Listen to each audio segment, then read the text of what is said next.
Hi friends, నేను మీ రంగా ప్రసన్న కుమారిని. అందరు ఎలా ఉన్నారు? బాగున్నారా?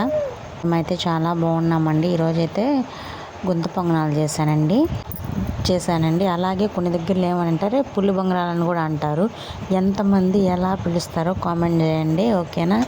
అలాగే ఇక్కడైతే దోసపిండి అయితే తీసుకుని అందులో అయితే ఫస్ట్ ఉప్పు వేసాను. ఆ క్లిప్ మిస్ అయింది. ఉప్పేసి ఎర్రగడ్డలు, పచ్చిమిరపకాయలు, కరివేపాకు అయితే వేసి కలిపాను. కొంతమంది పచ్చిశనగపప్పు కూడా వేసుకుంటారు. వీటన్నిటిని వేయించి కూడా వేసుకోవచ్చు. అదొక టేస్ట్గా ఉంటుంది, ఇదొక టేస్ట్గా ఉంటుంది, ఓకేనా? అలా చేయొచ్చు, ఇలా చేయొచ్చు. ఒకసారి ట్రై చేయండి. ఇక్కడైతే గుంతపొంగ మీద అయితే వేసేసాను, ఆయిల్ పూసి వేసేసాను. వేసే క్లిప్ తీసేదానికి ఎవరన్నా చెప్పి నేనే తీసుకోవాలి, అందుకని చెప్పి ఇలాగైతే తీసేసాను అనమాట. చాలా అంటే చాలా బాగా కుదిరాయి. ఒకసారి మీరు ట్రై చేయండి, ఓకేనా?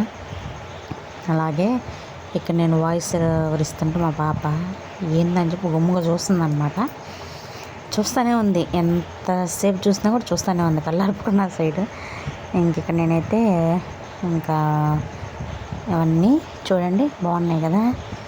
మీకు ఎలా అనిపించిందో కామెంట్ చేయండి, ఓకేనా? కొత్తగా ఛానల్ చూసేవాళ్ళు సబ్స్క్రైబ్ చేసుకోండి, లైక్ చేయండి, షేర్ చేయండి, మీ ఫ్రెండ్స్ అండ్ ఫ్యామిలీ మెంబర్స్కి షేర్ చేయండి, ఓకేనా?